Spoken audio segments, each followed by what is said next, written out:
अगर आप class 12th में हैं और कॉमर्स आप लिए हुए हैं और आप बिजनेस स्टडी की तैयारी करना चाहते हैं तो आपने बिल्कुल सही चैनल को चुना है। आप इस चैनल को सब्सक्राइब कर सकते हैं क्योंकि आपको इसमें छोटे छोटे जो बेसिक नॉलेज होते हैं वो आपको बिजनेस बिजनेस स्टडी में आपको मजबूत करेंगे।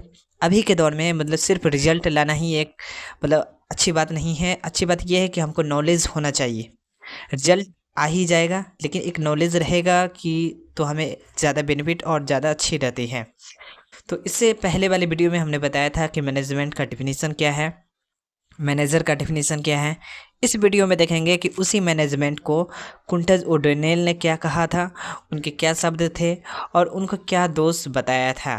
तो आइए समझते हैं। अगर नए हैं तो आप सब्सक्राइब कर सकते हैं। तो समझते हैं कि प्रबंध जो कार्य होता है अन्य व्यक्तियों के द्वारा उनके साथ मिलकर काम करना होता है। कुंटज की परिभाषा का अगर विश्लेषण किया जाए तो उससे बहुत निम्न बातें सामने आती हैं।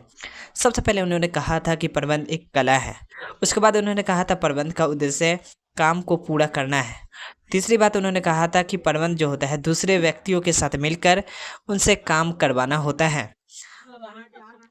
प्रबंध की उपरोक्त जो विचारधारा है उनमें कुछ दोष भी होते हैं, जैसे कि प्रबंध केवल एक कला ही नहीं है।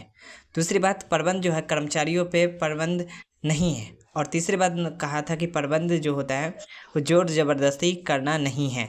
तो हमें आशा है वीडियो आपको अच्छी लगी होगी, समझ में आ गया होगा। अगर आप इसका नोट लिखना चाहते हैं तो ये आपको बोर्ड पे एक नोट लिखा होगा, यहाँ से आप नोट कर सकते हैं। कुंटज के द्वारा दी गई प्रबंध की जो परिभाषा है उसकी आलोचना भी हुई थी। उनमें सबसे पहले था कि प्रबंध केवल कला ही नहीं। कुंटज ने प्रबंध को केवल कला माना है, लेकिन ये ठीक नहीं है। प्रबंध केवल कर्मचारियों का ही प्रबंध नहीं है। इनके दो कारण हैं। पहला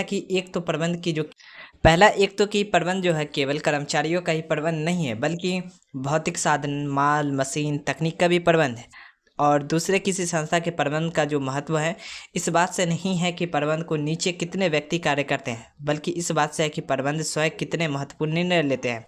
तीसरी बात उन्होंने जो कहा था कि प्रबंध जोर जबरदस्ती करना नहीं है। कुंटज की परिभाषा से ऐसा लगता है कि वे व्यक्ति से अधिकतम कार्य कराकर इच्छुक परिणाम प्राप्त करना चाहते हैं, बल्कि जोर जबरदस्ती पर नहीं है, बल्कि अपितु सहयोग के साथ कार्य कराना होता है। प्रबंध की विचारधारा के कुछ दोष हैं जिसको हम नेक्स्ट वीडियो में 10 स्टेप 12 स्टेप में अगर आपको वीडियो अच्छी लगे तो चैनल को लाइक और सब्सक्राइब शेयर ज़रूर कर सकते हैं और अपने दोस्तों तक का शेयर ज़रूर कर सकते हैं। अगर आप बड़े हैं तो आप इससे कुछ ना कुछ आपको मैनेजमेंट, तो चैनल को सब्सक्राइब और शेयर ज़रूर करें। धन्यवाद।